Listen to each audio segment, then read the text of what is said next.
He thought he was being careful, deleting calls, hiding messages, turning his phone face down. But one night, while he slept, a name popped up on his screen with a message that made my stomach drop. Thinking about you. Wish I could hold you. I couldn't breathe. The next morning, I handed him his coffee and said, "Tell me the truth. Do you love me?" He smiled more than anything. I pulled out my phone and whispered, "Then why did you tell her you loved her too?" His smile faded, and that's when he knew his lies had just caught up to him. I never imagined I'd be sharing my story here. After 15 years of marriage, I thought I knew my husband, Daniel, inside and out. We built a life together in our cozy home in Seattle, raising 2 wonderful kids and navigating the ups and downs that come with any long-term relationship. Over the past year, I started noticing subtle changes in Daniel's behavior. He became more protective of his phone, always keeping it face down on the table or carrying it with him, even to the bathroom. When I asked about it, he'd brush me off, saying it was work-related or that I was overthinking things. Our conversations grew shorter, and he seemed distant, often lost in thought. One night, after Daniel had fallen asleep, I noticed his phone light up on the nightstand. Curiosity got the better of me, and I glanced at the screen. A message preview read, "Thinking about you. Wish I could hold you." My heart sank. I felt a wave of nausea and disbelief wash over me. I couldn't sleep the rest of the night, my mind racing with questions and scenarios. The next morning, I decided to confront Daniel. I handed him his coffee and, trying to keep my voice steady, asked, "Do you love me?" He looked at me, surprised, and said, "Of course I do. More than anything." That's when I showed him the message on his phone and asked, "Then why did you tell her you loved her too?" The color drained from his face, and he was at a loss for words. Daniel admitted to having an emotional affair with a colleague from work. He insisted it hadn't turned physical, but the betrayal cut deep nonetheless.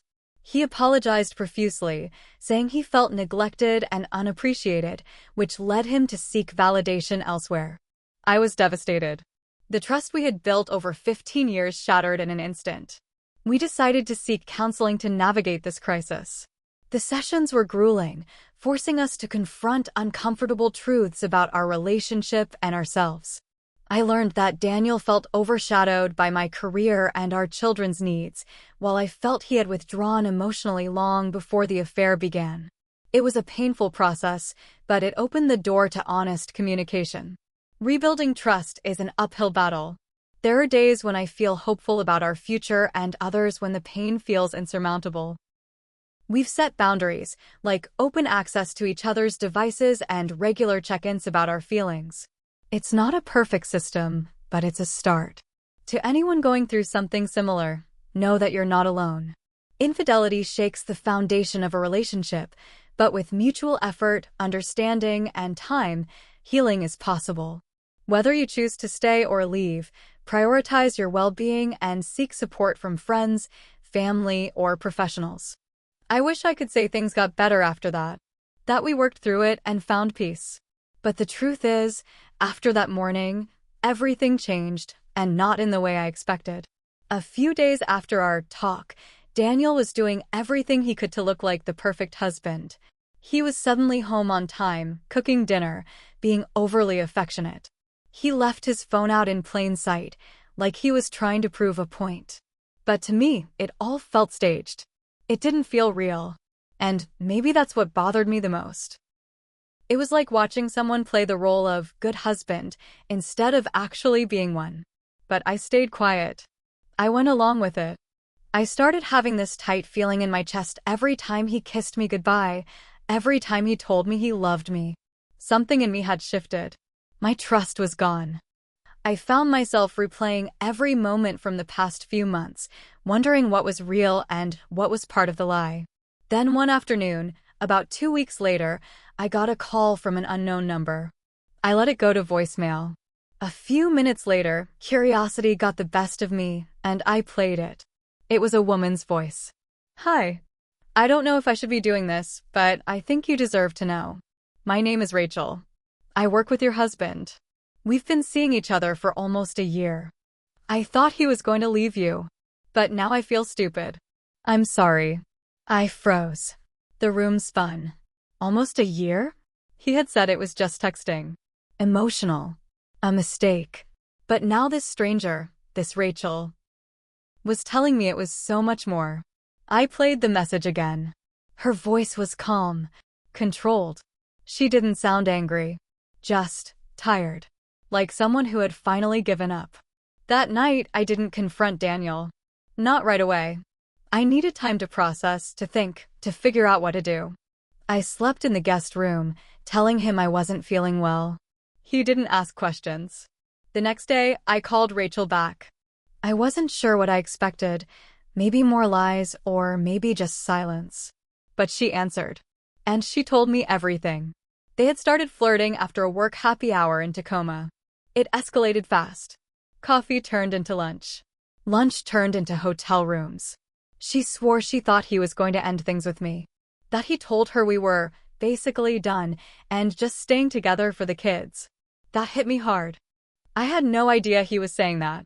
We weren't perfect, but I never thought we were basically done. I asked her if it was still happening. She paused, then said, "Not since you found that message." He cut me off. Just stopped talking to me. I thought you should know the truth. After I hung up, I sat in silence for a long time. I kept thinking about how he had lied so easily.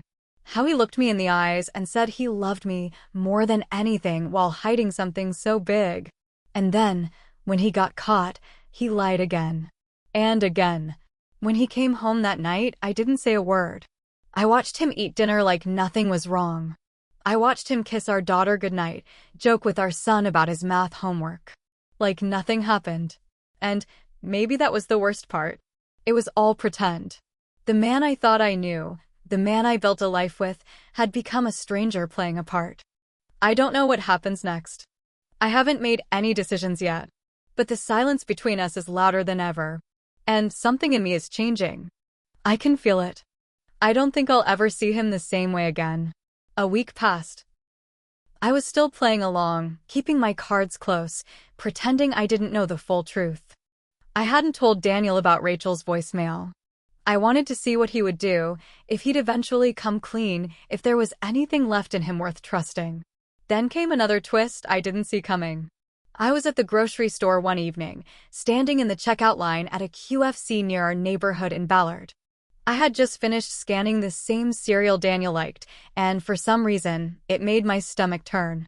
I looked up and caught sight of a woman standing in the next aisle, frozen in place, staring at me. It was her. Rachel. She looked exactly how I imagined, polished, professional, but tired. She didn't look away.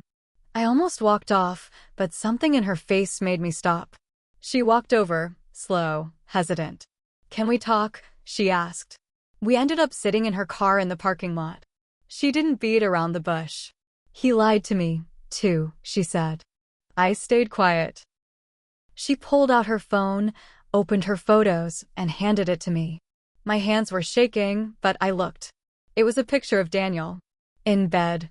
Shirtless. Sleeping. And it was recent. Same haircut. Same scar on his shoulder from that skiing trip last Christmas. She whispered, "That was a month ago. He was still with me after you found the message." I felt like someone had knocked the wind out of me. He told me he cut things off. That he was sorry. That he wanted to work on us. But he never stopped. Not really. I didn't cry. I didn't yell.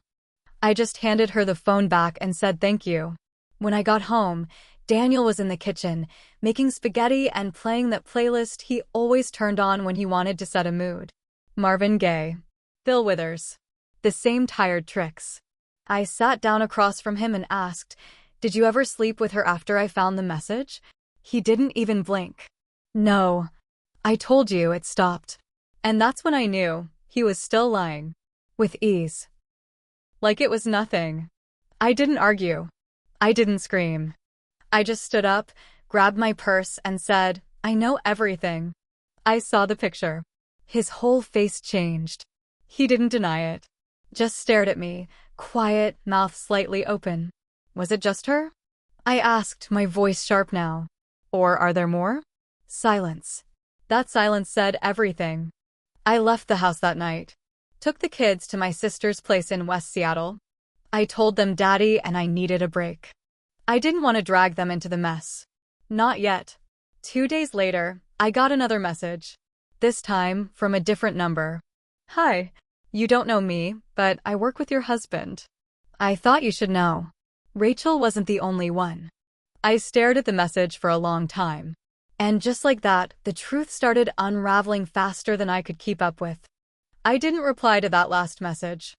I just stared at it for a while, sitting on my sister's couch in the dim light of her living room, the kids asleep in the next room. My hands were cold and I couldn't stop shaking. This was bigger than I thought. Bigger than Rachel. There were others. And maybe even more than I'd ever find out. That weekend, Daniel kept calling, texting, leaving voicemails. Please come home.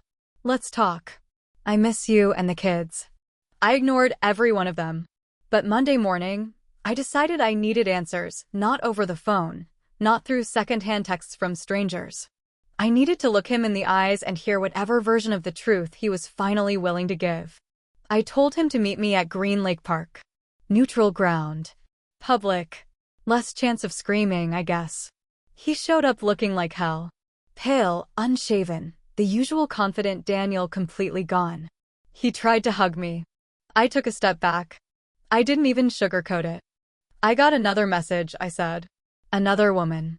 Not Rachel. Someone else. So how many were there, Daniel? He looked down. Then up. Then said nothing. I need you to say it. Out loud, I pushed. I need to hear it. Finally, he whispered, 3. I felt like I'd been punched in the chest. 3. I laughed, sharp and bitter. So all that time, family dinners, birthdays, school plays, you were juggling 3-side relationships? He didn't try to defend himself. He just nodded, wiping his hands down his face like he wanted to disappear. The conversation turned into a blur. I remember raising my voice. I remember people walking by, slowing down to glance at us. I remember pointing at him and saying, louder than I meant to, you didn't just cheat on me. You replaced me. In every way that mattered. And then he said something that finally broke me. I didn't mean for any of it to happen. I just needed something for myself. For himself. That was the moment I realized he never really saw me. Not as a person. Not as a partner. Just someone who kept the house running, raised the kids, made the doctor's appointments, packed the lunches, paid the bills when he forgot. Something in me cracked wide open. I walked away from him mid-sentence. I didn't look back. And I didn't cry, not there. But later that night, back at my sister's place, I sobbed so hard I had to cover my mouth with a pillow so I wouldn't wake the kids. The days that followed were messy. He sent flowers. Apologies. Long, handwritten letters. My sister, bless her heart, didn't say, I told you so, even though she'd seen through his perfect image years ago.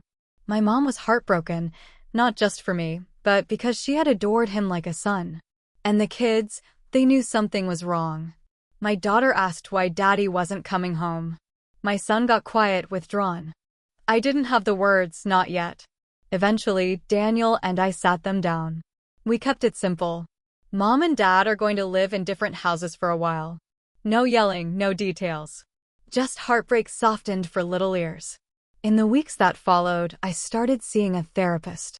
I needed to. I had questions that kept spinning in my head. Was I not enough? Did I miss the signs? Could I have done something differently? But each session helped me peel back the layers. I didn't fail. I didn't deserve it. I loved deeply and gave everything I had. And it wasn't enough, not because I lacked anything, but because Daniel kept looking for things outside of himself to feel full. No one could have filled that void for him. I'm not going to pretend I'm healed. I still have days where I replay everything. Still check his name in my texts, then delete the message before I hit send. But I'm learning. I've learned that silence can be crueler than words. That smiles can lie. That betrayal doesn't always come with shouting or slammed doors. Sometimes it comes in the quiet moments, in the routine, when you least expect it. I filed for separation last week. Not because I stopped loving him, but because I started loving myself more. I don't know what the future holds. I'm not sure if I'll ever trust someone that way again. But for the first time in years, I'm waking up without a knot in my stomach. And that has to count for something.